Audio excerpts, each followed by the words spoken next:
Alright, hello ladies and gentlemen, this is Trisha with Insectopia, and I have all types of cicadas that I'm looking at here. This is my little cicada unit tray. I don't have a large number of species, but we've got a couple of them in here. Apache cicadas and bush cicadas and dog day cicadas. So this big guy here is a bush cicada. You've got the little dog day cicadas, a little Apache down here. And so there's all different types of cicadas, and admittedly, right now in my collection, I do not have a Magus cicada. Alright, Magus cicada looks like magic. Magus cicada is the genus of the periodical cicadas, the 13 and the 17-year cicadas that are emerging. They've been all over the news. And do you want to meet me in Illinois June 7th to get all 7 Magus cicadas? Of course I do. I actually am planning a trip to Illinois to collect all 7. They should be emerging around Champaign, Illinois. There's like a small pocket near Champaign where all 7 species should be able to be collected in the same region. So that's really cool, and yes, that would be fabulous. We should do that. Or I could let you know what my trip is, and like we can meet up at a park somewhere. That would be so much fun. So I'm planning that with another with a couple other naturalists, and then I guess I can get you guys that information. And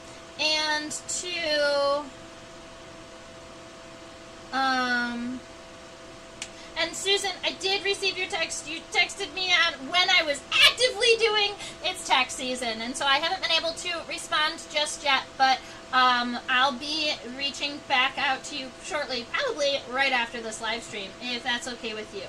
All right. Other than that, so Magus cicada is the genus of cicadas that is emerging, that is the periodical cicada. There are 7 different species in this genus. I remember that it's split 3 and 4, but honestly I can't remember if it's 3, 13 and 4, 17 or the other way around. But there's a total of 7 of them, and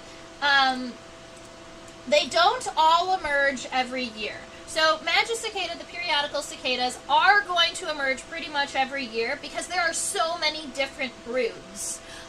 Even though they're underground for 13 or 17 years, there is, they're kind of all backlogged, right? So they're just coming out every year, and they've got all of these different broods. But it is not incredibly common for all 7 species to emerge at the same time. It is also, these broods in particular are large. The cicada emergence this year is covering something like 15 states. So, all that to say, we're pretty excited, but this is the second time that it has happened in my life that I can recollect where all 7 species emerged. So it's not something that's only going to happen every 256 years, but it is only going to happen with these 2 breeds, with these 2 broods, every, this sort of emergence won't happen for another 221 years. Which is just 13 times 17. That's how long it would take for both of those to overlap. Alright, so that's a little bit of information about our cicadas and the emergences. And Susan's got more information down here in the chat. There's 3 17-year cicadas, Sparrow, Cassini's, and Dwarf. Oh, cool. Yeah, so that is, thank you for the bonus information in the chat. And honestly, if any of you are out on the internet and searching and Googling and learning new stuff, please share it with us too, because where I am an entomologist, there is literally always more to learn. The entomology is a field that is as vast as the number of species and even more.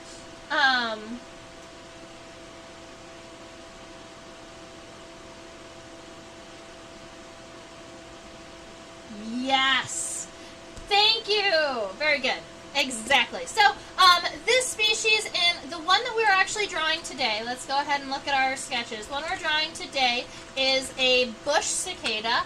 So I'm going to go ahead and write that up here. Bush cicada. Oh, no. I need to glue a ruler to my desk. I'm always walking away with the rulers. Oh, right. So this is our bush cicada here. The species on this bush cicada is not that. It's Megatibicin dorsatus. Give me a minute. Megatibicin dorsatus.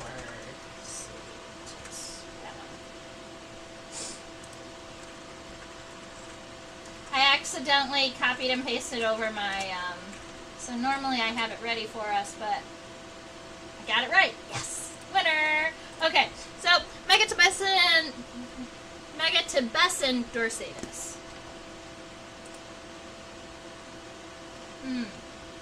I did misspell it. It's T-E-I. Yeah. One letter. Megatibicin dorsatus.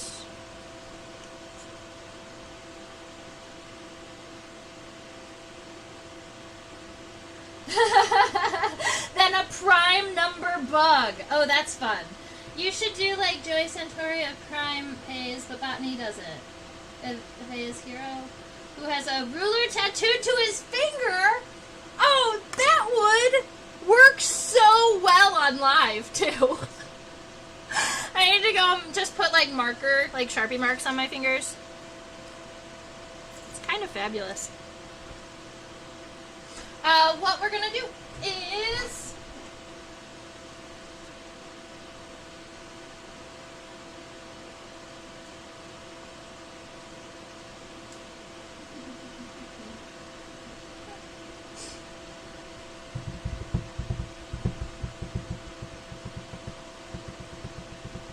I was really hoping that I would look around and find a thing that I could use for a ruler. I'm so sorry, guys. We're gonna go without a measurement.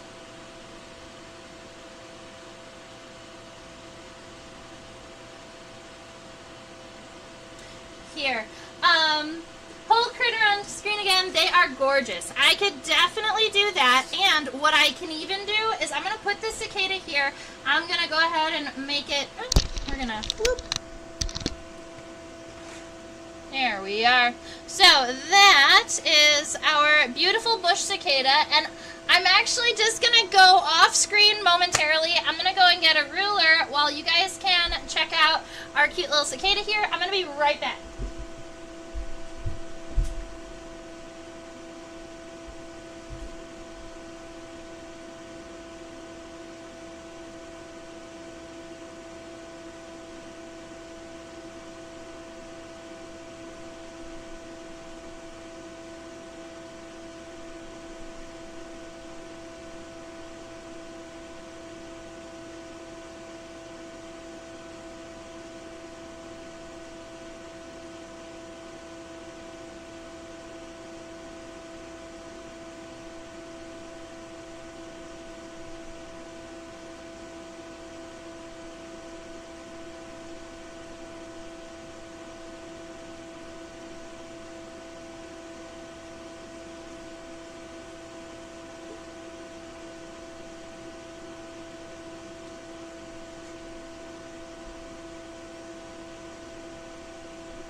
blocked off, but what I have found is a grid, but it's green, so it's not going to show up here.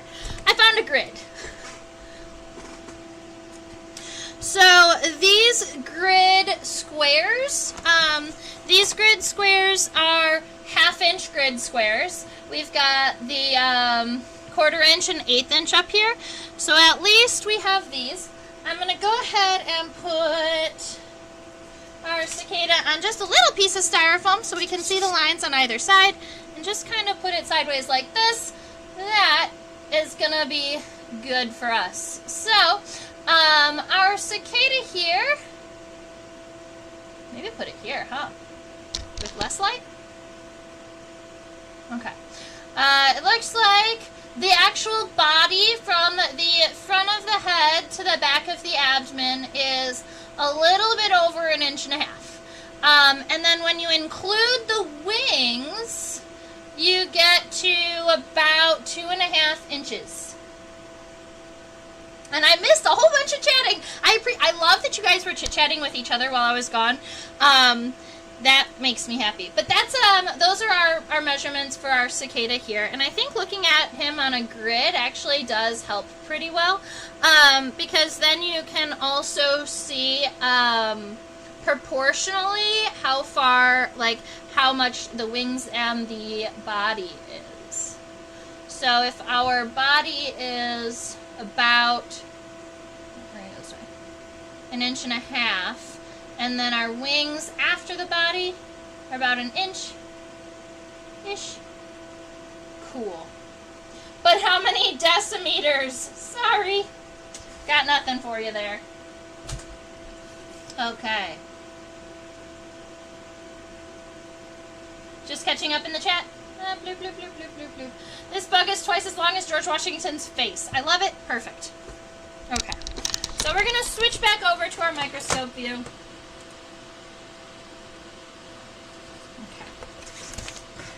All right, so for my cicadas, when I'm sketching them, I like to have a little bit of almost like a timeline on my paper, because the wings are so much longer than the body that if I don't give myself a little cicada timeline, then I am not going to have enough space for the wings. So what I do when I'm sketching these is I give myself where I want it to go. So I'm going to say, all right, I want the wings to end here. I'm going to give myself 1 inch of space, just in case. And then I want the head maybe to end right about here. And so now we have this line that on my paper is the front of the head to the back of the wings. And then we have, let's see, I think we're going in thirds rather than halves. Yeah, we're going to do that. So, we're going to divide this line here into thirds. Bloop, bloop, bloop, bloop. Kind of like that. So we've got first third, second third. Yeah. And our body is going to be these first, the first 2/3, and then the wings are going to take up this last region. So that at least gets you a little bit of an idea of kind of the size of our body here. And then we're going to put this cicada, well, back under the microscope.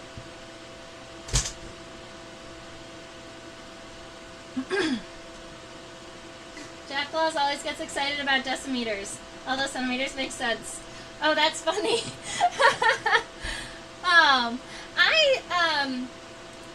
I've been meaning to join more of Jack Claus's live streams. Okay, so here we are.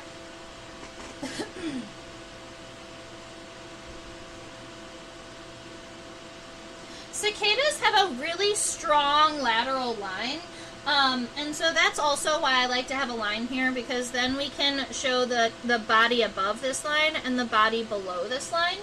I hope that also helps.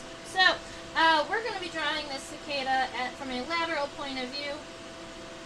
And we're going to be starting off. Keep in mind, I always sketch sketch my insects really light first, and then I'm going to be adding at the once we get to, sorry, my brain. We're gonna sketch really lightly to start, and then when we get our first kind of light outline and we have some graphite on the paper, then we can go back in. We're going to zoom in a whole bunch on the microscope, and we're going to add all of the fine details and go it over with like a final drawing here. So for the head is actually pretty, we're going to call it D-shaped, flat on one side, kind of rounded on the other. But when we zoom in, we're going to be modifying these lines. Way up here in the front, though, we've got a fairly narrow head. All right, we've got a fairly narrow head, so I'm going to start it kind of like this. Keep in mind that cicadas are true bugs. All right, they're true bugs because they are in the order Hemiptera, but they also have a piercing and sucking mouth part, which is the characteristic that puts them in that order.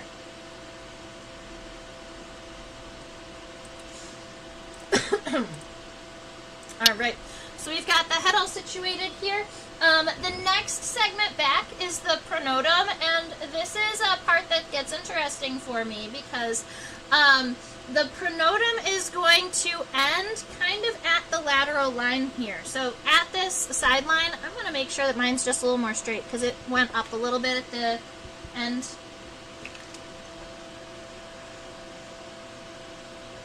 Maybe it didn't.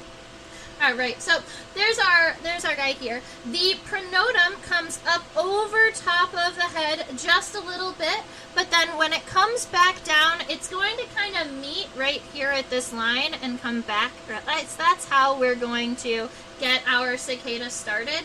Underneath that is going to be, like right here, is where the wings are connected. Right there, we're going to give ourselves a little kind of a backward C shape to give us kind of where the wings are starting and where they're going to. And then underneath that, this is the underbody. It's where the legs are going to be connected. In fact, the rostrum, or the piercing and sucking mouth part, goes underneath and in between the legs. All right, so once we get to about this point, we're encroaching on that third.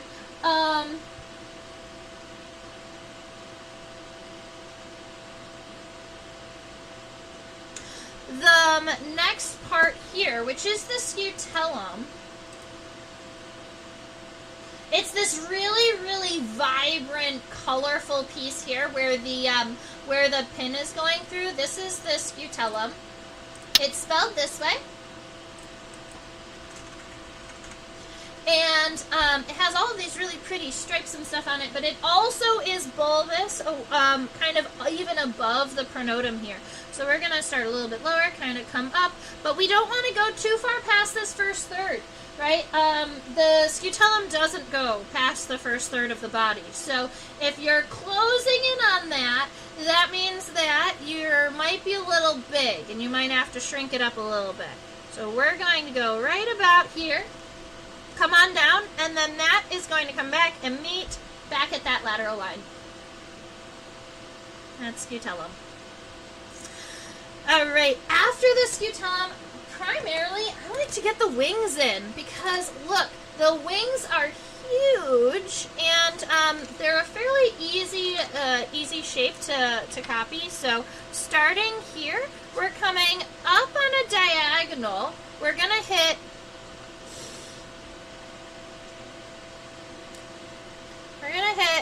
just after the scutellum on a diag. So from here, we're going all the way up to right about here, just after the scutellum. And then the wings meet in the center here, and they do go straight for a moment. And that moment right here, they're going to go straight up until about the second third of our timeline here, right here. So when we're coming backwards, that is actually going to very well align with the end of the abdomen. Ends right about here. And then after this part of our wing, it's going to come diagonally down. and it's going to meet just a little bit, well, actually pretty much exactly. It's going to meet right here on the center line again. So it's going to go back down.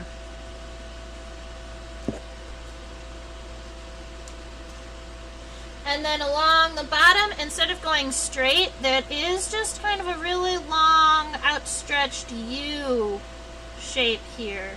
So as long as it's U-shaped, we're going to be able to modify and change these once we are all zoomed in and we're doing wing venations and stuff. But this just gives us a nice outline of what we're looking at.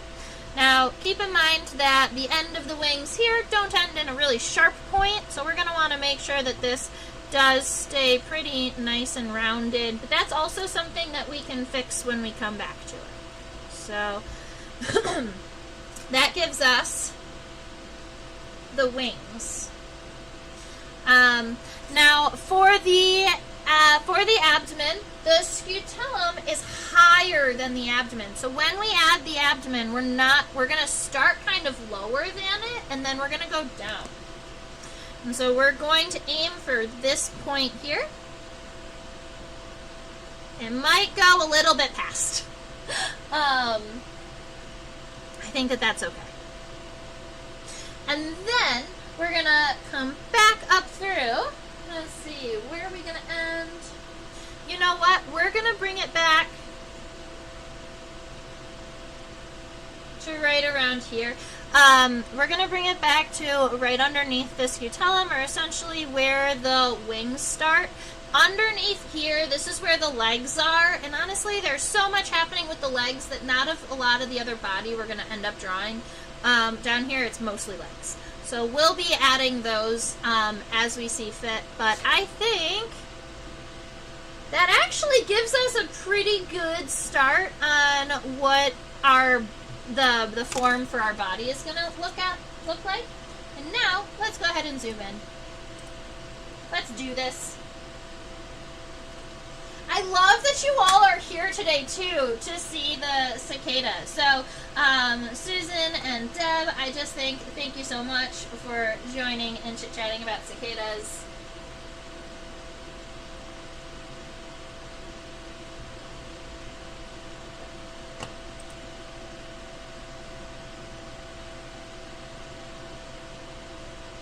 Look at the head, it's so cute.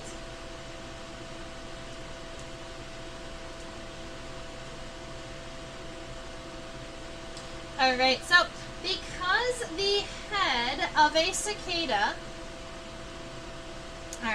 because the head of a cicada is kind of squat, it makes it a little bit trickier, but we are going to do our absolute best.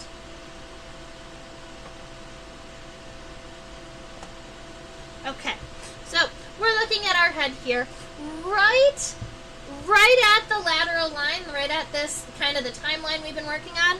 That's going to be the bottom side of the compound eye. So when you're putting your compound eye onto the head of your cicada, what we want is to put it right here above the line, and it's very circular. Look how circular this eye is. And it also, it doesn't go past the edge of the head like we normally would think, but it is going kind of backwards. You see that it is kind of over top the pronotum just a little bit.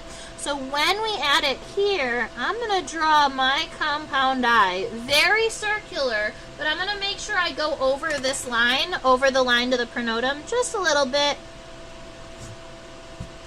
Just a little bit there, just a skosh.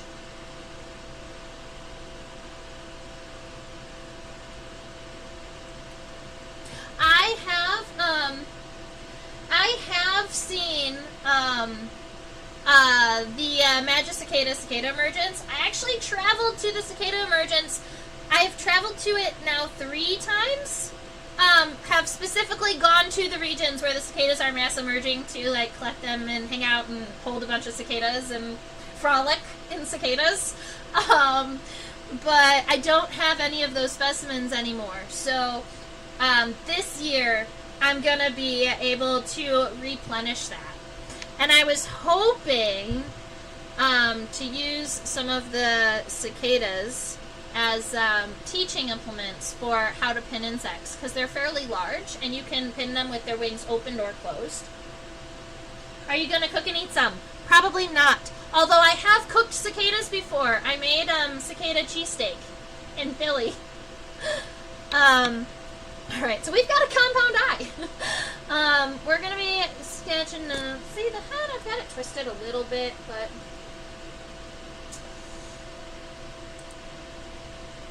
I want to untwist it. Okay.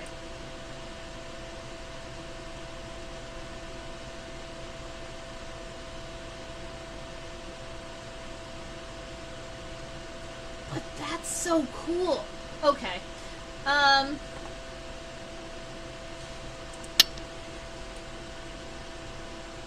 So this is our cicada's head. What we're seeing here is not only the compound eye, but if we look up at the top right about there, that is a simple eye. We call it an ocelli. The scientific term for it. It's light. It's a light sensor. And when insects react positively or negatively to light, we call it phototropism, or like whether it's they're phototropic if they're like they use the light, like if they're always going towards light or if they're always going away from the light. But yeah, here we are. So you can see one little ocelli from this side, but admittedly, if we were to look at the cicada from the top, it does have 3 ocelli in a triangular form, just like many bees and wasps and ants. They do have 3. They're just, you can't see all 3 from a lateral view, but let's go ahead and look at this cicada head on.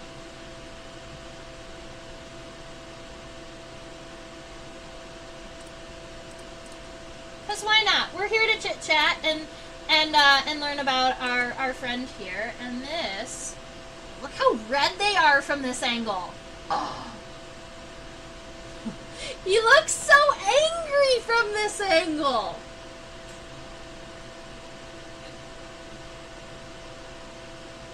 Yes, so they have 3 ocelli organized in a triangular shape.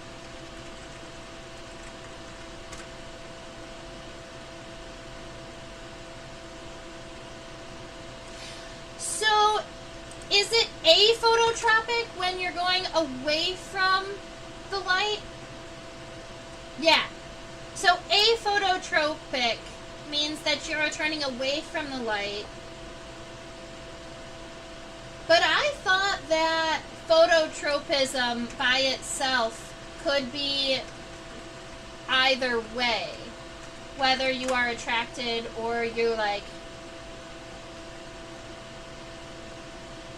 I'll have to read into it. Yeah, so that's our cute little cicada head. And if we focus maybe a little bit further down, aha, we can see the antenna. Cicadas have little itty teeny tiny antenna. They are not large antenna. Okay? If we look right about, where is my pointy fly? There it is. Okay. Right here. This little hair looking guy, that's the antenna. There's another one, you can see almost the shadow of the antenna on the leg, but it's right here. And these antenna, they look like hairs, right? So entomologists are like, those are hair-like antenna. And you can just say that as a common term. They have hair-like antenna. But if you want to use the proper science term for it, the proper science lingo for it, we would call them cetaceous antenna.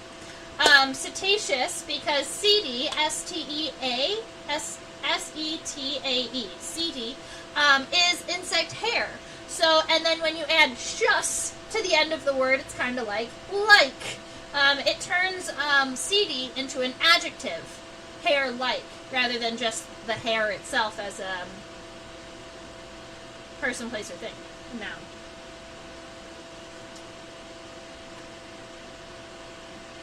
From the side view, we could see the scape and the pedicel. Let's go check it out.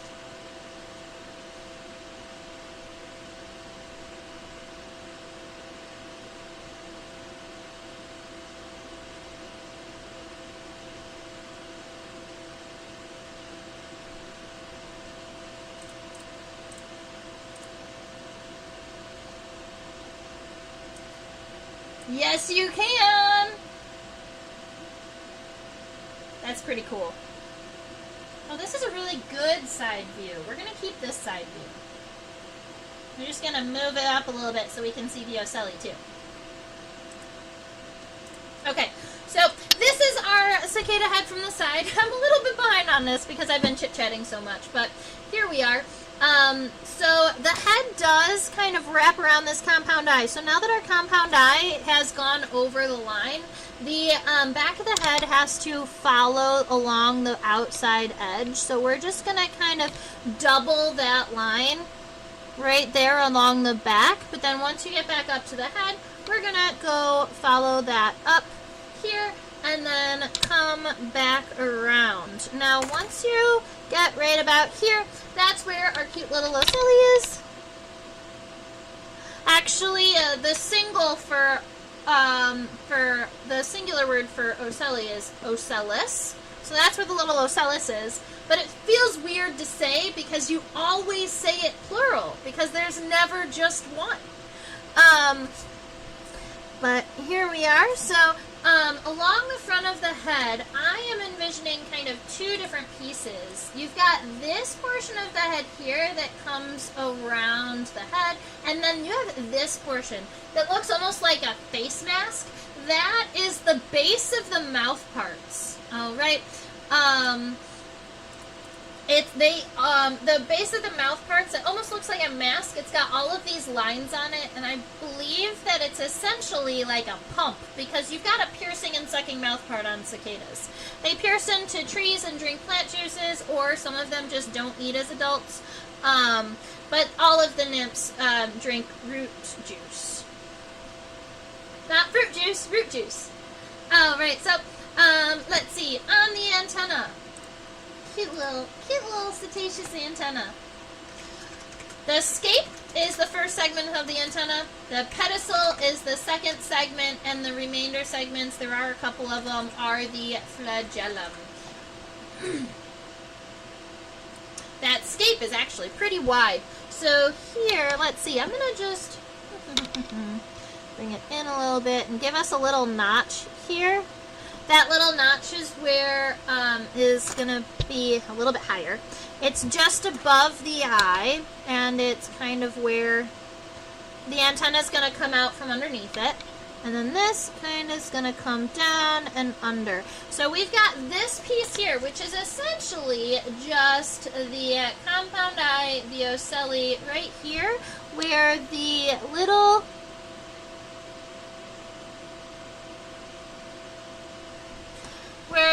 hair-like antenna is going to be coming out, and then along the front, that's our big,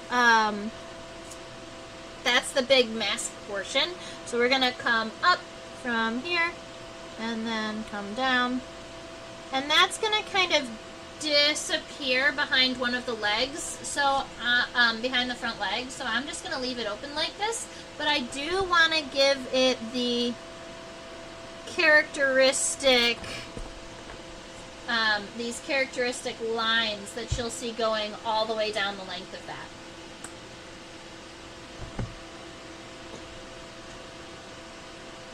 Okay. Yahoo! I'm going to add the cross-hatching inside of the compound eye so that we have all of those little ommatidia. Ommatidia are the individual lenses within a compound eye.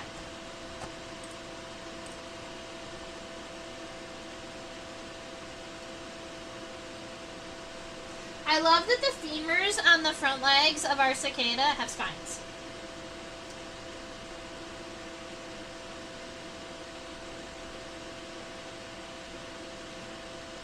Okay. So we're going to start with doing the top of the body, and then we will add the legs, because this is kind of where we've already looked at a little bit. I like all of the grooves and the texture in the pronotum. That's what we're going to be focusing on next. So that is spelled like this. And is this big wide orange section. And right here, if we zoom into this portion, maybe I'll just do this really quick.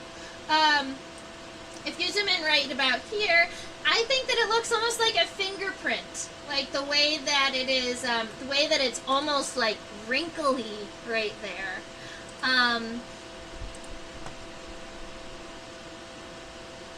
It occurs to me, since cicada nymphs have a very robust, crunchy exoskeleton, could you pin the nymphs?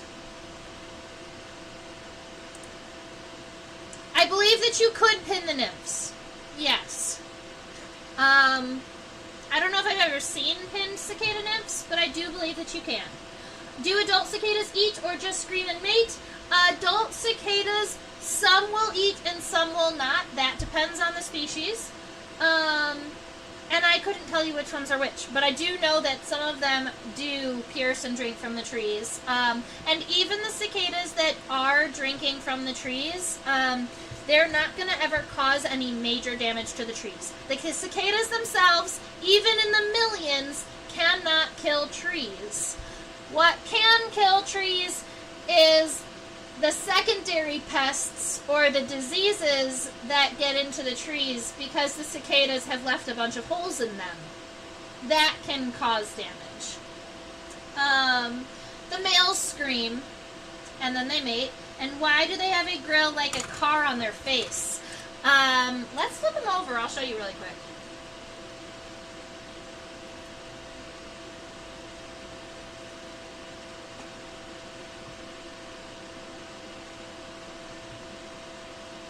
So up here on the top is the grill that exists on their face. That kind of like that mask. And it's it's the base of the mouth parts. I believe that grill-like face is like a pump that helps them with the drinking process. But I have not confirmed that, so I'm not sure what this actual structure does. But I do know that it is the start. You can see right here. It goes all the way down, and this is this mouth part, and it continues even further. This mouth part goes down, and it ends between the second pair of legs. All right, what you're looking at here is the rostrum. The rostrum is the piercing and sucking mouth part of any true bug. All right, so not just cicadas, but also stink bugs, assassin bugs, bed bugs, aphids. They all have a rostrum, and that's this piercing and sucking mouth part. And here I found the end of the rostrum. So you'll see that it's kind of in two pieces, and that's because just like an ovipositor of a wasp, or just like a proboscis on a butterfly, the rostrum is a sheath. So you've got the two sides on the outside. They're the sharp parts that are going to protect the really flexy, bendy straw in the center. So the rostrum pierces, it opens up a little bit, and from the inside you've got this little, like, a little bendy straw-like mouth part, and that is what's actually going to be doing the drinking. Do they still make Capri Sun? It is a stabby straw like a Capri Sun straw, yes. And I make that joke about fruit juices with the kiddos, too. So, I love it. That's our rostrum. And while we have the cicada flipped upside down, let's just chit-chat a couple more anatomy parts before we continue drawing. That's cool with everybody, right? We're just playing on the microscope today. These are characteristic on males. Is that all at white, actually white, or just super washed out? That is very white. It is the whitest of whites. And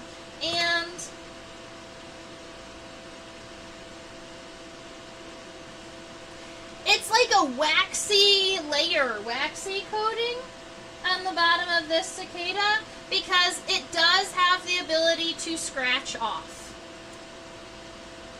Is it the same kind of waxy stuff on dragonflies?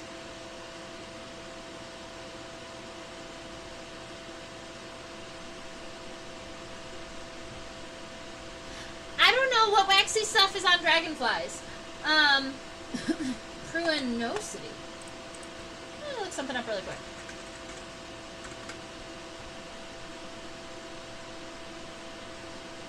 Oh. Prunos is an adjective. Oh, okay. Yep, now I know what dragonflies you're talking about. And yes, cool. It is. Prunosity, the white on this cicada. You guys taught me a new word.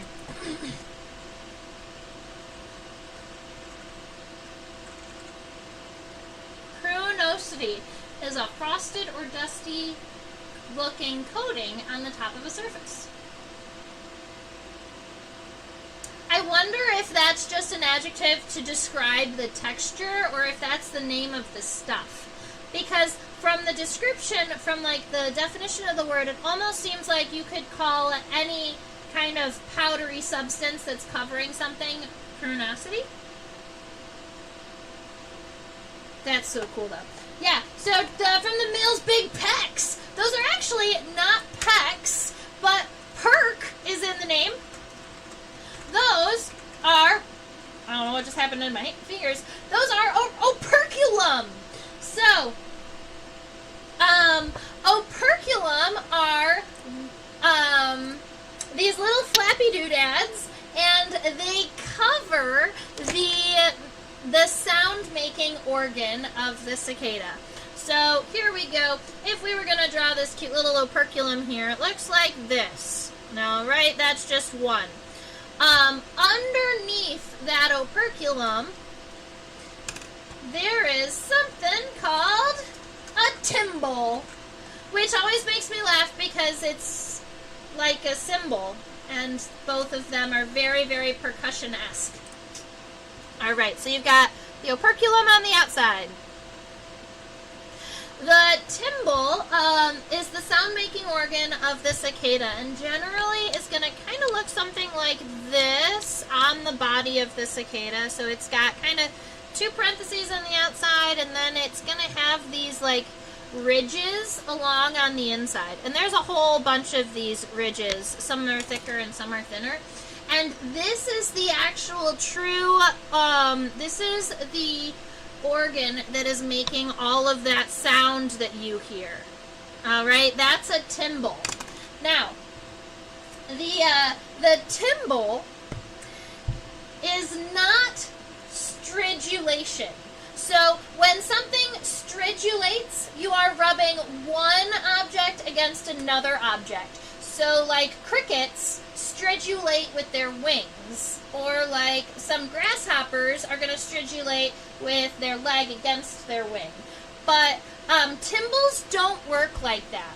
Timbals work more like this. That is one single membrane across. All right? And that membrane, it kind of exists almost like this. But it has a little bit of a bend, and it's got all these really strong ridges in it. And then the cicada is going to pop it in one direction, and then it's going to pop it in the other direction. And as this timbal pops back and forth with all of these ridges, that's what makes the sound, because that timbal is going back and forth. Let's see. So fast that you can hear that sound.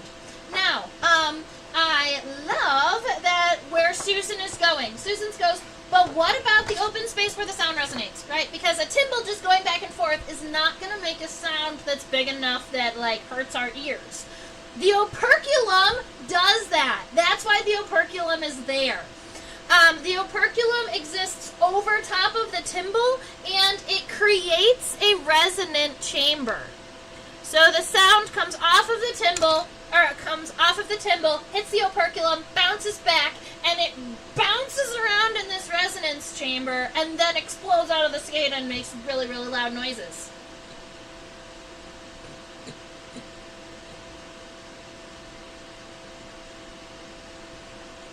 Sea snails have operculum. Cool. operculum is, yeah, it can be a gill cover or a structure that opens and closes an aperture. Cool. Yeah, so that's what we call it. We just call it the operculum.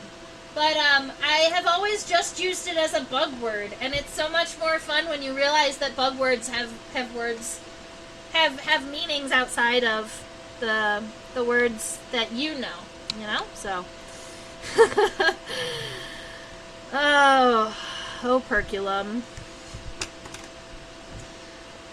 And the question is that why they're so much louder than Orthoptera? Yeah. So the operculum and the resonance chamber is going to be why they are so much louder than everybody else. Because nobody else gets a resonant chamber. And some of the most successful senses in the insect world are resonate. They have to resonate because insects are so small. To make a signal, to make a sound, or to pick up a signal that's very, very minute, they need something to kind of resonate within a space. A good example of that is in fire-chasing beetles. Fire-chasing beetles will pick up very, very small sense. They have the ability to sense heat from a very, very, very far distance, like miles and miles away. But because their sensory organ is kind of within a resonant chamber, as they're getting closer and closer to the fire, they can pick up minute, the minutia of the heat, and they can sense forest fires from miles away. It's really impressive. Use the word rostrum in reference to mammal skulls. Oh man. Was it on the nose?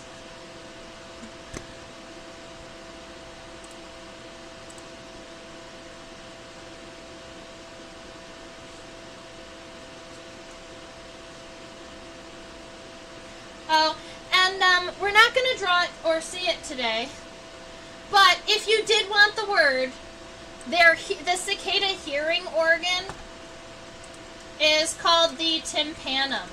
So that's going to be three unique cicada words, I thought. The operculum to cover, the timbal to make noise, and the tympanum to hear.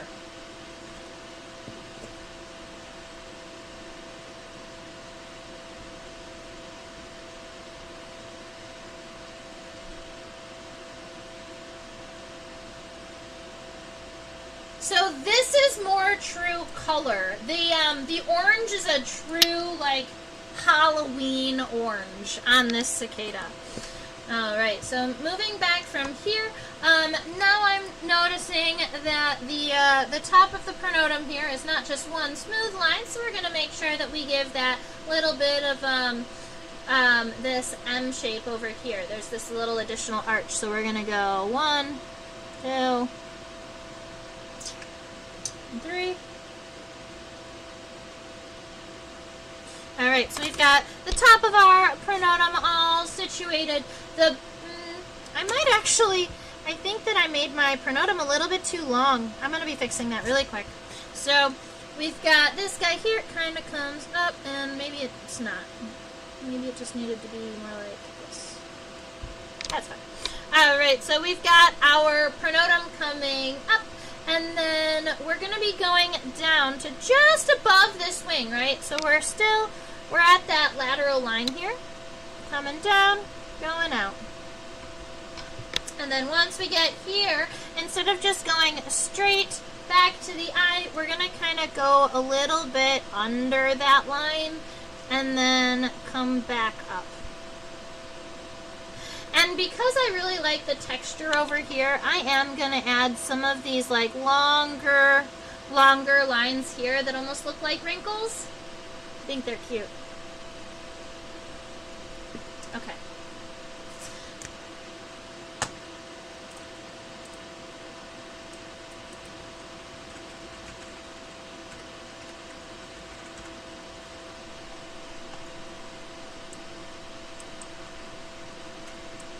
Is the orange pigment, but not faded? Yes. This orange is a pigment. It will fade eventually, just hasn't faded yet. So as it turns out, it's a pretty good pigment.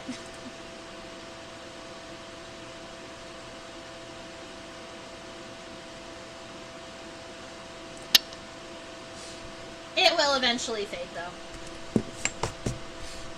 Alright, our scutellum.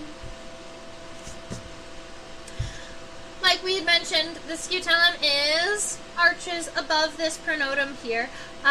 Something that I like to notice at this very end is that there's kind of these two kind of pieces that come up at the end of the scutellum. I'll show you what we're going to do.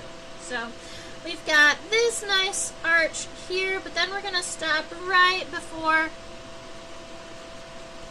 that kind of upward swing that we had. And we're going to go up the one, down the other, and we'll add it eventually. Yeah, that's what we'll do.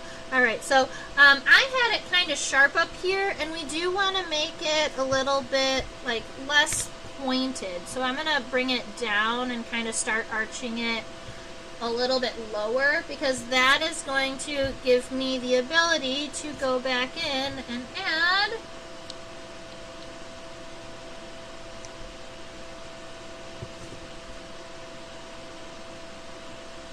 maybe a little bit of shadowing in here so that you can see that this is coming up, going out. That's fun.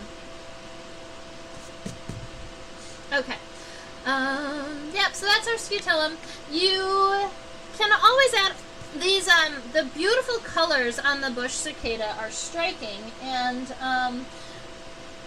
they all have very similar markings, so if you did want to go about kind of sketching out some of the markings, I think that these ones are, I would say the markings are probably distinguishing, because in the regions where bush cicadas exist, this one was collected in Oklahoma. In the region where these bush cicadas exist, there aren't really other cicadas that are so absolutely bright orange and black and just like so incredibly colorful. So that makes these guys unique in their region. Alright, so I'm thinking we're going to come back to the legs. We're going to do the legs and then we'll finish the abdomen. That's how I'm feeling.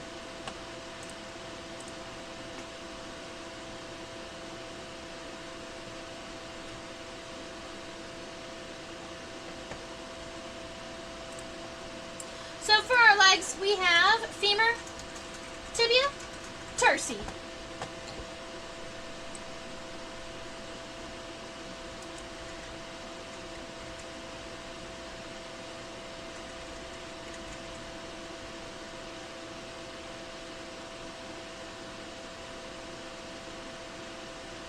And actually, in this leg, we can see the coxa and the trochanter too. I'm going to give you those words. And then I'm going to make them all really small.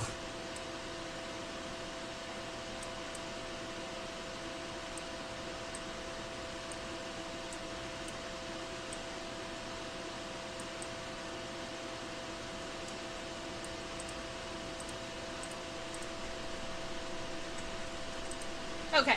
So when we're looking at the coxa is essentially the hip bone of our insect, and this right here is the coxa. It starts right around here, it comes down. This, what looks like a little bit of a kneecap, it's a little bit of a sliver right here underneath the femur. That's the trochanter. It helps the coxa that's going in this direction make a complete 180 turn and go. The femur is now going in the other direction. So the trochanter is what helps that, makes that happen, because it's kind of like a kneecap. So you got this femur coming up, you've got the tibia coming down, and then you have tarsal segments. In fact, cicadas do not have many tarsal segments. I believe it's 3. Yeah. Yeah, cicadas have 3 tarsal segments, so not a whole bunch. So let's go and get this leg all situated. How far west do cicadas live? Cicadas live all the way to California. There are cicadas that cover the country. Not all of the cicadas are 13 and 17 year cicadas. Some of them are dog day cicadas. I've collected cicadas in New Mexico. Collected cicadas in Colorado. But I know that there are cicadas in California. Yeah.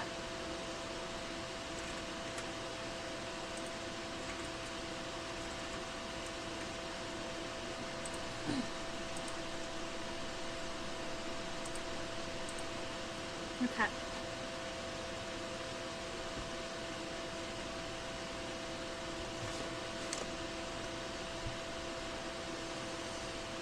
There it is. Okay. Alright, so we are looking right about here. If we look at the very, very front of the pronotum, the coxa comes out right underneath that. So right about here, our coxa is this nice kind of sliver of a segment that kind of comes down. That's our coxa. The trochanter, that little itty bitty sliver, more kind of like this, kind of like a cup-like segment that's going to go along on the bottom. That's going to help kind of hold the femur, and then our femur is going to be going forward. And this is the reason why we didn't finish the mouth, is because the femur is going to get in the way. So our femur kind of coming up and over. And I do want to make sure that on the outside of my femur, I add the spines. There are 2 spines here. 1, 2. 2 little spines. Now, I hope that everybody has written these words down because I'm about to erase them.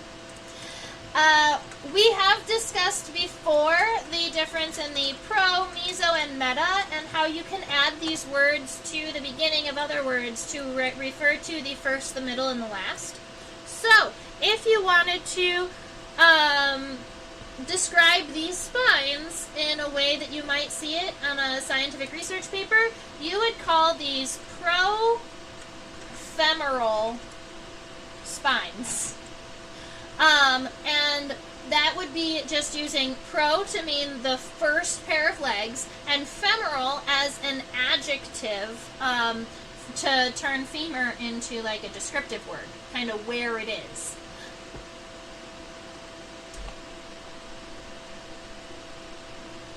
We don't usually see them on the femur. You're right. We normally do not see spines on the femur. Normally we're seeing spines on the tibia. We see tibial spines all the time. Femoral spines, not so regularly. Another animal that has spines on its femur, the praying mantis. Because the praying mantis has those raptorial front legs, and the femur is this one, and the tibia is this one. Although, when you're looking at an adult, this is just a walking leg. It's not a grabbing leg. But if you think about a little nymphal cicada, little baby cicada, those front legs are raptorial. So I personally wonder, and this is a personal guess, this is not anything I've read or anything like that, I don't have anything to back it up. I wonder if those spines are kind of leftover characteristic from the nymph when it had raptorial front legs, like a praying mantis.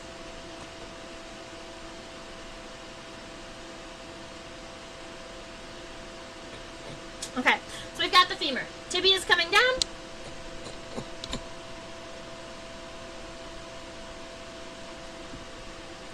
And then you get the, that's kind of a weird tibia. We're going to fix that. It needs to be a little straighter. Exoskeletons don't bend. Okay. So, we get 3 tarsal segments. And these segments, they're kind of odd.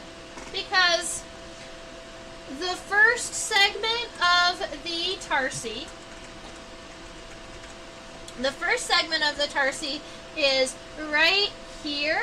It's kind of hidden with in and around the tibia. It's really, really tiny. It's this one right here. The second segment is right here.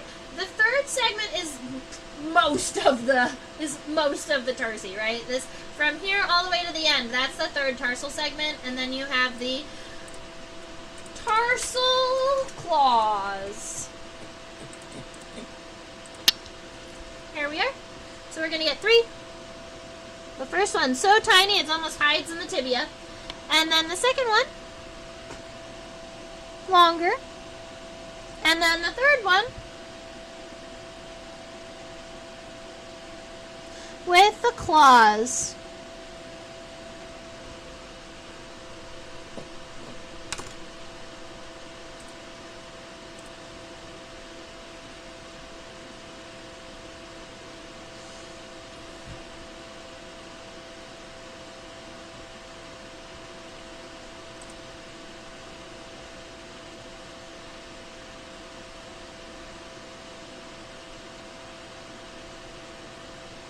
Okay.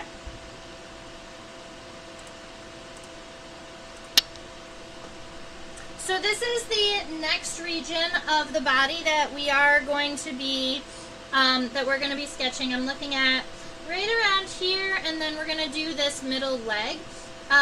Notice that the middle leg is coming out pretty much right underneath where our wings are connected. So you already have a little bit of this kind of light sketch, kind of where our wings are going to be. So make sure our leg gets right underneath there. In this view, we can't see the femur very well because the femur is coming up this way and the tibia is right directly in front of it. And so you're only seeing the tibia and the tarsi here.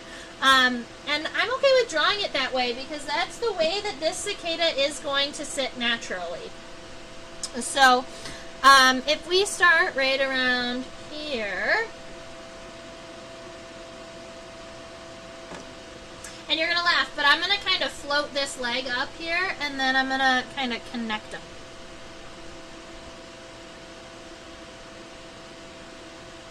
You know what? We've got to... That's fine.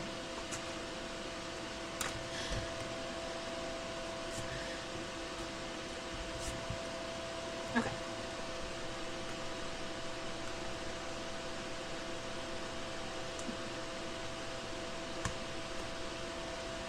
Alright, so we've got the tibia hanging out, going out in this direction here.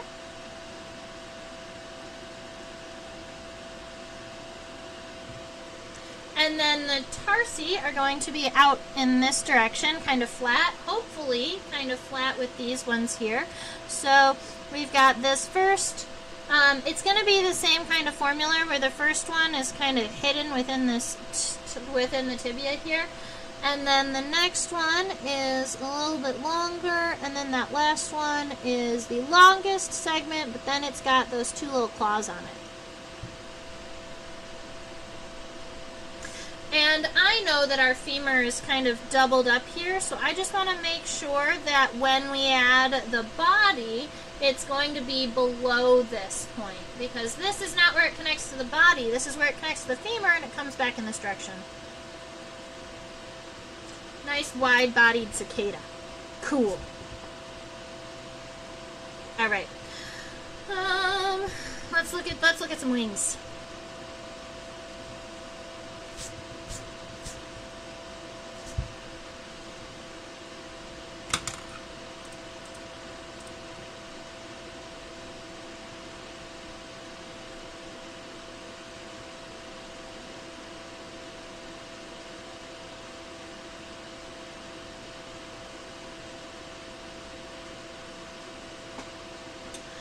Alright, so I'm going to just really slowly kind of pan over the wings really quick. I am actually pretty happy with the overall outline of our wings that we started. So let me go ahead, we're going to scooch it so that you can kind of follow some of the wing venation if you would like, and then we'll talk about it. But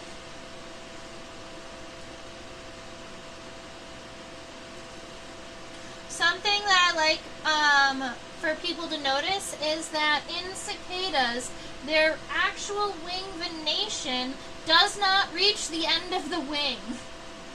Alright, a lot of times the veins are going to kind of touch the end of the wing to help them expand. Cicadas do not. Those veins kind of get really close to the end of the wings, but they don't touch until right here. This is the costa, that really strong vein on the front. This is the flight vein. And that one, it is important for it to be right up against the front of the wing to create that flight, kind of that push off. And then right about here, this is the end of the hind wings. So the hind wings are significantly shorter than the front wings.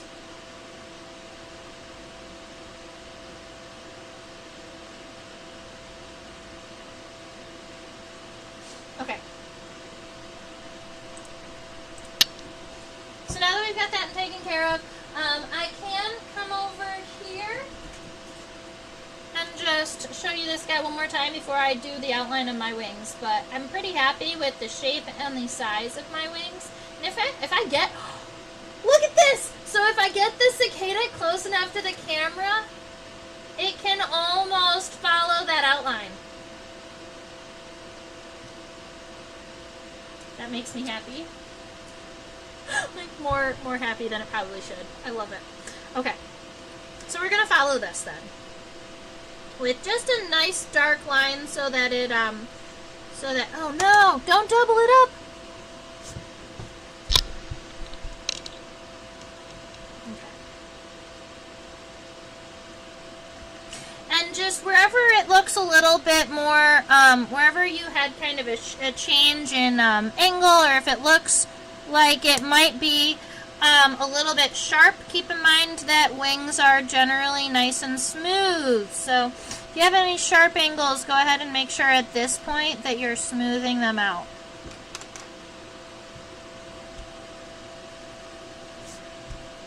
And then we can erase any of these little sketchy lines, but we're going to try and leave some of that abdomen, especially at least the end of the abdomen, so that we know right about where we're going. And I'm not happy with this, so I'm going to fix it. Yeah.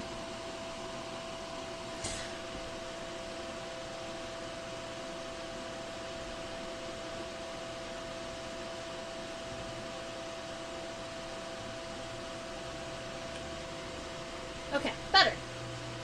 Yay!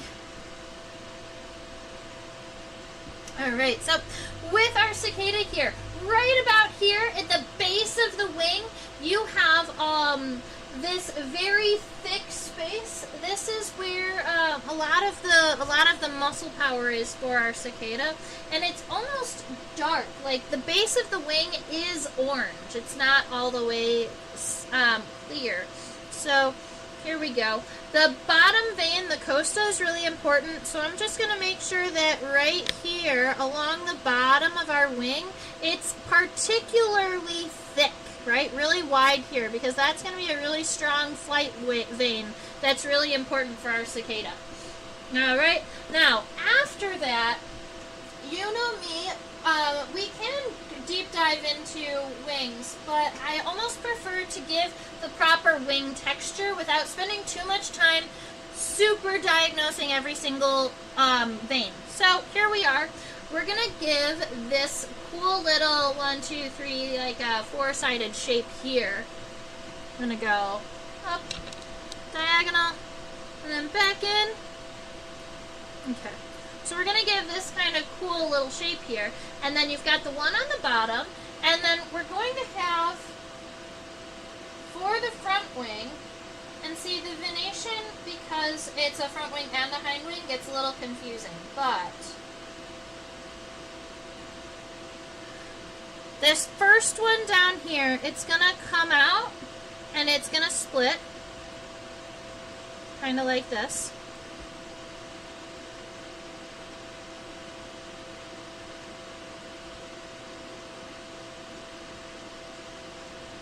And then you have these two. This one comes out, and this one is going to also kind of come out straight. And these will eventually kind of meet up together over here. All right, now at this point, this is kind of where I'm gonna go more textury rather than every single wing vein, because what we have are these kind of longer shapes. Make sure your veins don't touch the edges of the wings. But what we're gonna do is we're gonna take this guy and we're gonna go create a little diamond here and then a little diamond in between, and then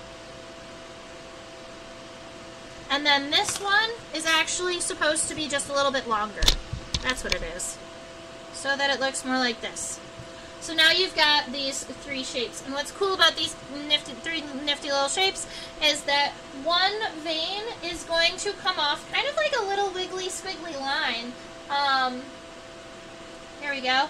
At the end of each one of the tops and the bottoms. Oops. At the end of each one of the tops and the bottoms here. So these veins, they kind of go out towards the edge, but don't actually touch the edge. So they're just kind of going to go out. And then we've got one final vein that's the anal, that's kind of like an anal vein. It starts way at the base and it comes all the way out and around. Doesn't touch the end of the wing, but is going to connect every single one of these ends with a little arch until you get to the very end. And I do believe they connect here. Let's go check that out. Yeah, so right here at the end, there are a couple more of these sharper points, but they do eventually kind of connect here. So.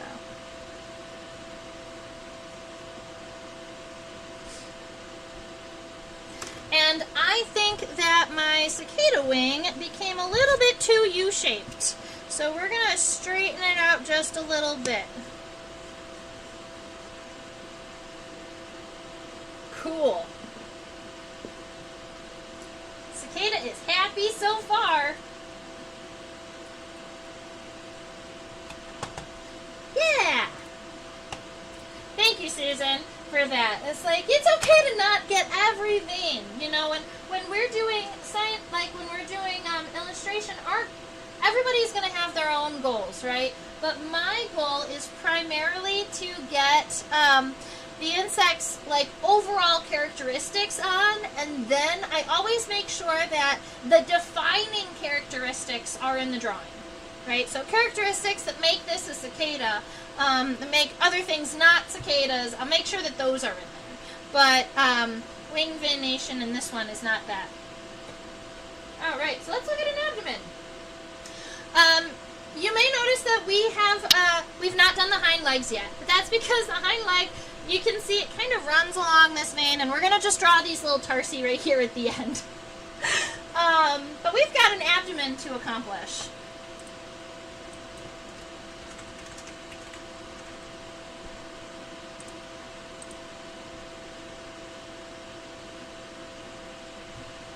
I was really hoping that I could zoom out and see the entire abdomen in one view.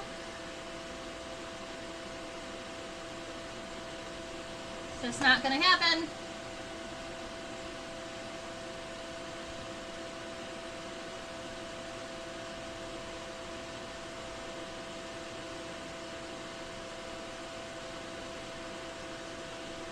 One, two, three, 4, 5, 6, and then weird. 1, 2, 3, 4, 5, 6, and then weird. But that one is actually a segment of the thorax. Alright, so this is fun. So the scutellum here, this is actually still kind of near the second segment of the thorax. We still have the third segment of the thorax to draw, and it does, admittedly, it looks a little bit like the first segment of the abdomen, but it is not. The first segment of the thorax is this one here. It's going to come around, and it's this one that kind of disappears into the wings. Now, if I was to give this kind of light sketch of my abdomen back, it's back there. Our cicada's going to have 1, 2, we're going to count the thorax because it's going to be part of the subdivision. So 1, 2, 3, 4, 5, 6. We're going to divide this abdomen into 6 segments with the exception of essentially the last little bit. The very, very end of the cicada's abdomen is going to be a little bit different, so I'm going to draw a line right around here. That I'm not going to sketch. The rest of this I'm going to subdivide into 6 segments. The first one being the largest, and then going down. Just keep in mind that even though I'm calling it a region now, because this first one right here that kind of comes down, that's actually the first segment of the thorax, not the first segment of the abdomen. Or that's the third segment of the thorax. And so then we've got 1, 2, 3, 4, 5. 1, 2, 3, 4, 5. Okay, so those ones are the abdomen segments are significantly more narrow, and then in the end we have something funny we get to draw. So we're going to draw each of these segments first. There is a little bit of a disconnect in between the abdominal segments, so in between each one of these subdivisions we're just going to draw like little arches. We're not going to make them steps like a wasp, but we just want to make sure that each one of these segments is individual. So we'll draw them one at a time, come down, go out, and then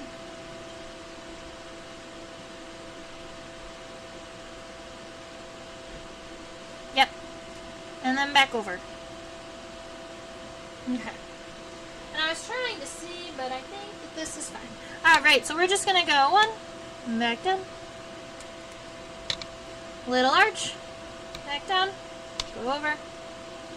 And just make sure that you are following that your abdomen is getting smaller and like shorter as you're going down. Once you get to this last one, this is where it gets a little funky. This specimen that we are drawing is a male. We saw the sound organs, right? So that the females don't scream in the trees. It's only the males. The males are the ones that are screaming. This last segment, if I focus a little bit below the wings, there we go. You'll notice that the top segment is kind of like around the bottom segment, or the bottom piece. And so here at the very end, this is how we're going to draw it. We're going to come back, and it doesn't come to a point. Look, it's kind of like a flat, the abdomen is kind of more flat. So we're going to come here to the end. I'm going to kind of come out and make it less pointed right here at the end. Come down just a little bit, and then swoop it over to the bottom, like this. And then add the second one, so that it's kind of open.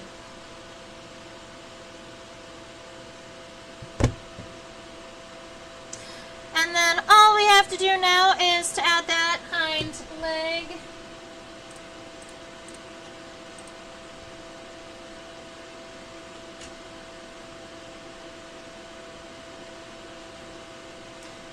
Honestly, really, that's as much as you see of the hind legs.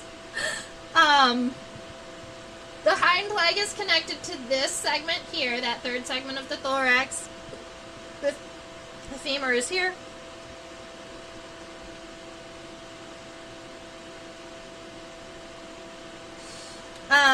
A lot of times the femur is going to come up and then go back out. In this specimen, it's actually kind of coming more towards the viewer, so that's a little bit more complicated of a line. But it's all behind the wing and in front of the body, so it's a little bit complicated, which is why I was kind of just going to add the end of the tibia. The end of the tibia, and then the little tarsal segments. 1, 2, 3, with the claws.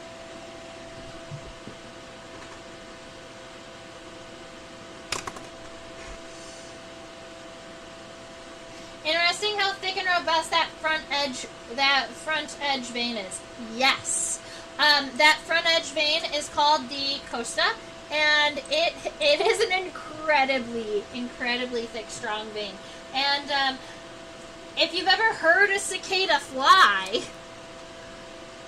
yeah, very, very thick, very loud flyers. But even the base of the wings, they're just so thick and muscular looking. This is a really cool specimen. This might be my best cicada sketch as of yet.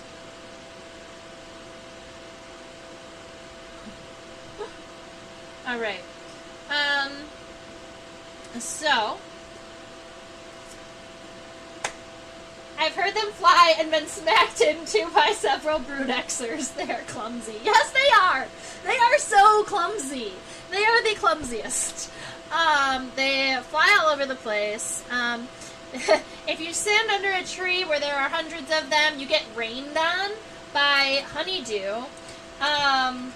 Because while they are drinking from a tree, they are only drinking liquid, and so they collect all the nutrients they need, and they essentially poop out sugar water, and that is honeydew. Probably one word, actually. Sorry about that. That's honeydew, and when you're walking under a tree with a whole bunch of cicadas, you can actually, like, feel it on your skin. Like, you start to feel weird and sticky, and you don't know why, and then you look up and there are cicadas everywhere.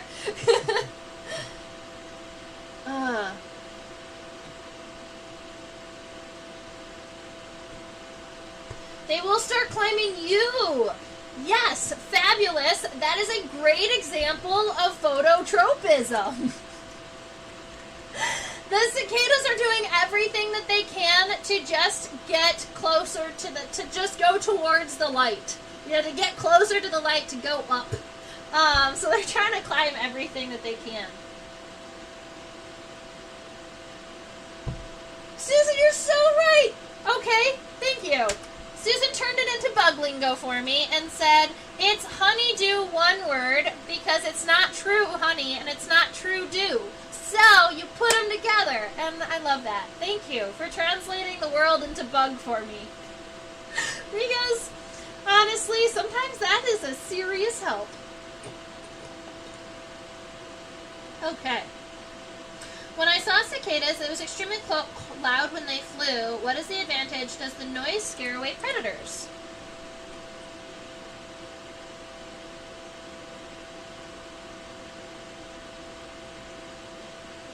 This is why I like talking to nature journalers and naturalists, because you ask the best questions. Like, questions that I've never considered. Like, why are you loud? Well, because they're big, but, like, there's got to be a reason, because owls are incredibly silent and they're huge, right? So, like, there's got to be a reason that cicadas are making so much noise. I don't think it's to scare away predators. I don't think that that's a thing.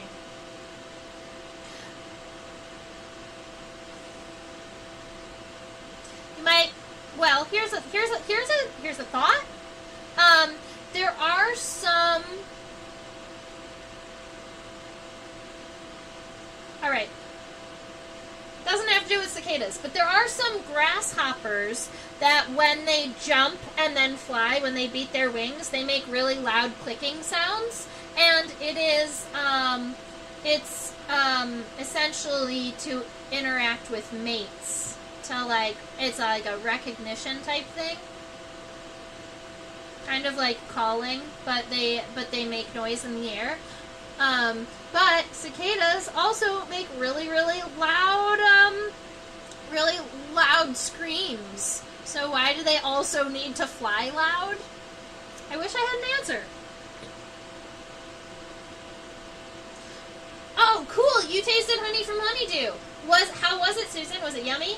And do you know if it was like aphid honeydew or cicada, or like, I know that in Philadelphia where the spotted lanternflies are invasive and emerging like crazy, the honey is getting darker and darker because the honeybees are starting to make honeydew out of the spotted lanternfly honeydew. Tasted like any other honey. Okay,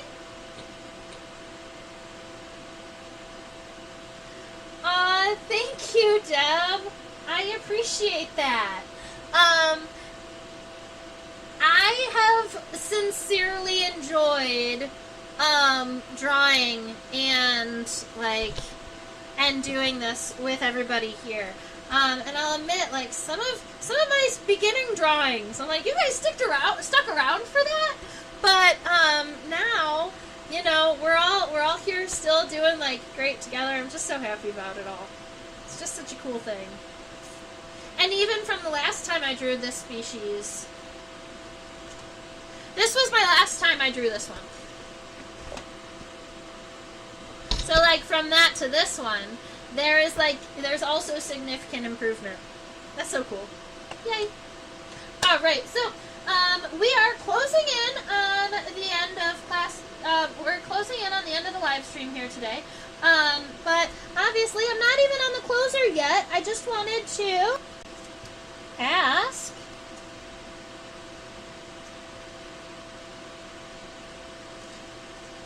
Sorry, I'm getting the labels back on the specimen, and it took a little bit more concentration than I needed and I had. What do you want to draw next week? I have an idea as to what I would like to draw next week. I just collected, so I was walking around in the woods with my mother, and we were walking around essentially the old forest that I grew up in, and there was this little itty bitty beetle, like tiny little beetle, and it was flying and it landed in the leaf litter, and I don't know why it drew my eye, but it did, and I picked it up, and it's itty bitty teeny tiny, but it's this metallic purple dung beetle, and I'm really excited to look at it underneath the microscope, and I haven't looked at it underneath the microscope yet. So, what if we do that next week? What if we look at a really cute, pretty, metallic dung beetle next week?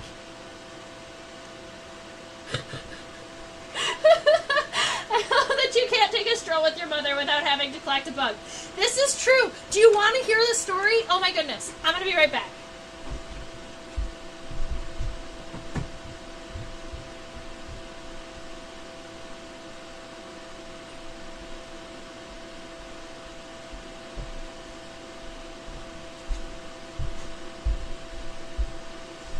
Okay, I'm back. All right, so, all right, they're both there. All right, so we're walking around in the woods, right? This is the woods in Michigan, so you know, take that as you will. And I'm see this really cool beetle, and then I get really excited and I catch it, right? But catching it is only the first step, and I was just on a stroll with my mother, and so I was an unprepared entomologist is what I was, and you don't catch me very often unprepared, but every now and again I'm in a place and I don't have a container, and I either end up just holding a bug for like 30 minutes or I find something to put it in. Something, anything to put this insect in, right? So I'm like looking and I don't have any containers. Like, well, maybe I'll find something to put it in. So I'm carrying around this dung beetle, and you know, dung beetles, they've got like the digging legs. So it's like actively trying to like dig between my fingers and things. And I look down, I found a shotgun shell. And you know what a shotgun shell has? An opening! So I took the shell and kind of like folded it. I might even be able to like refold it. Yeah, I kind of like folded it over like this and slipped the beetle into the front and just carried it around like this. And so then we made jokes about how I had a beetle and a bullet. And then I found another beetle and I put two, and that... So, you know, as an entomologist, sometimes you just have to find anything to put the bug in, and you know what? It also means I picked up a piece of trash and took it out of the woods. So that's that. So I'm even gonna put a note down here on here. Whoa, I forgot to date my drawing. Ladies and gentlemen, this is your reminder. Date your drawings. I don't know how that missed me today. And next week, we're going to do the dung beetle. And I'm going to see about...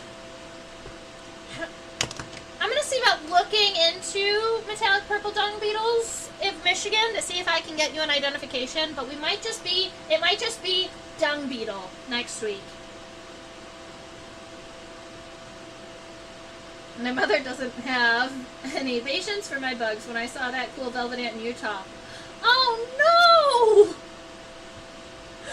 See, I can't hike with people who aren't willing to stop with me because I'm one of those people that stop regularly. And yes, I will like backpack for long distances. I've done like, you know, I've had some pretty long trips, but not incredibly long, probably like 3 or 4 days. Backpacking is probably the longest I've done, but I've gone out for 10 days, 6 weeks, you know. I can be out there for a long time, but I love to stop and pick up all the buggy bugs. Let's see, I read an anecdote about Darwin collecting beetles. He had already found 2 new species and he spotted a 3rd. So what do? He put it in his mouth! Oh, and do you know what type of beetles those were? I believe they were blister beetles. Like, he put a toxic beetle into his mouth, realized that it was toxic, and spit it out. Yeah, like, yeah. Darwin popped a beetle into his mouth because he didn't have another hand. Man, Darwin, to be a naturalist in a time of Darwin's age, that's a beautiful thing. Or like Maria Sibylla Merian, oh, I would have loved to have just shaken her hand. If you haven't looked into Maria Marian's, I believe that's how you spell her name. Yeah. I even knew her middle name, I just didn't write it. Sibylla is Sybilla. If you haven't looked into Maria Marian's illustrations, oh my goodness, they were some of the first insect illustrations that really touched me. She was an insect illustrator before girls were like allowed to insect illustrate because her dad was an illustrator.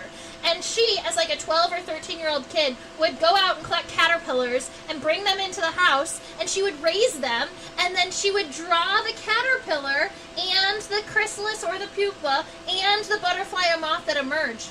And she would come out with these really beautiful sketches that had all 3 or 4, if she'd seen the eggs, all 3 or 4 of life stages of that one insect on one piece of paper.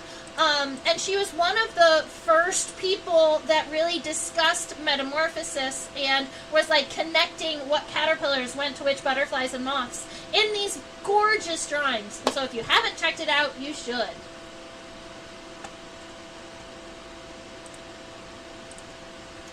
Yeah, Sibylla.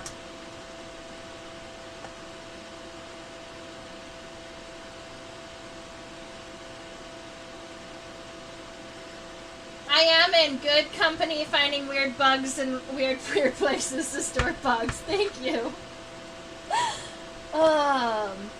She was also an early abolitionist. So, like, she was a really cool person. And so I definitely, like, I've read a good amount about her, but I know that there's a whole book about her, and I don't have that just yet, and so it's one of those things I'd like to get my hands on. I'd also really like to get my hands on one of the really old versions of the, some of the first Microscope illustrations. Like, I forgot who did it, but there's a really cool scientific illustration of the compound eye of a fly. And you know what? I think I know where it is.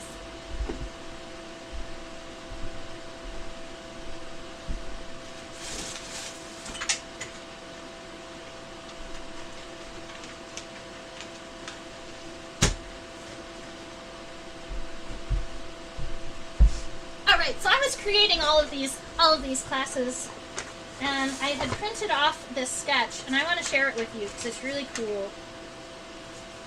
So, Robert Hooke did this illustration here, and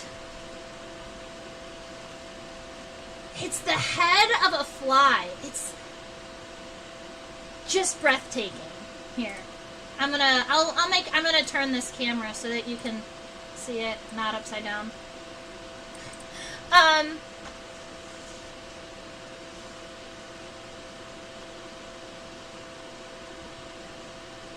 So this illustration was done by a man named Robert Hooke, who lived in like the 1600s. All right, I'm not sure exactly. I don't have it written what year he drew this one, but this sketch was one of those sketches that they used to kind of like essentially market the microscope.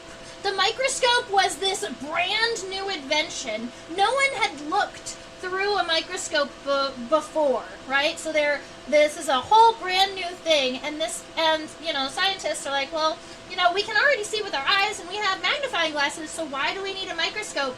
And then Robert Hooke drew this, and he was like, look at this fly, and these aristate antennae, and these crazy mouth parts, and all of these hair, and it was an illustration as viewed through a microscope, and kind of helped popularize the microscope. The antennae don't look too right, though. You're right, but he tried. He was, his lifespan was 1635 to 1703, so he drew it in that time frame. Just so cool. First microscope. Yeah, they don't look exactly right, and I don't see the arista. Like, I don't see the hair on the antenna. But, for 400 years ago, yeah. Details all the way down, like turtles, all the way down. Oh, forever and ever and always. I love it. Have I ever told you that this is a picture I took of the salt flats in Arizona? This is actually a little water body. It's a salt flat in Arizona, and I took this really cool picture, probably right around like there, of a water scorpion standing on top of the water. I hadn't seen that before until I saw it here. Now I've seen it 2 or 3 times, but I just thought it was so cool that the water scorpion was walking on the water. And this prime location for tiger beetles. I think I collected 3 or 4 species of tiger beetles right here on this salt flat that year.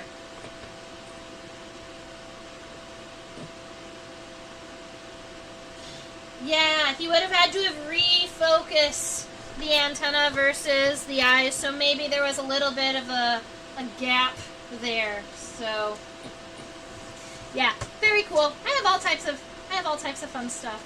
I was one time, there was a minute there that I was planning on teaching a bugs in space class.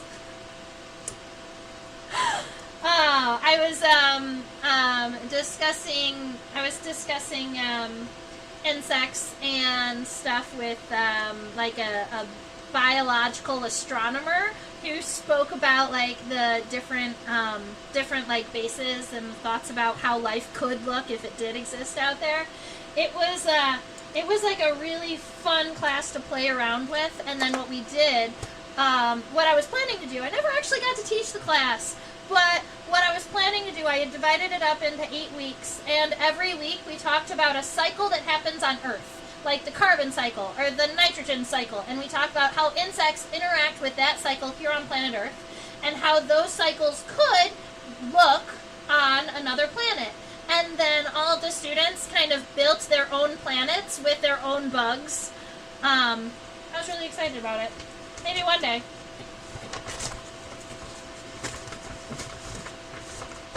Were you going to teach a class in space about bugs? No, I wasn't going to get to go into space, but I mean, that would be really cool too. I was just going to discuss the possibility of animals and how it was primarily because you want to kind of compare other life in the solar system to like how it might be here, and it was like a sneaky way to talk about all of the cycles here, and then give students a creative outlet to put that information, was the thought process.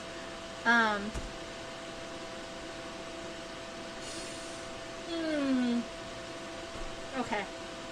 I think I'm good. All right. So let's see. All right. That is all about cicadas. Next week we're going to draw a purple dung beetle. If you don't know, I do teach classes on OutSchool for students ages 5 to 8, 9 to 12, 13 and up.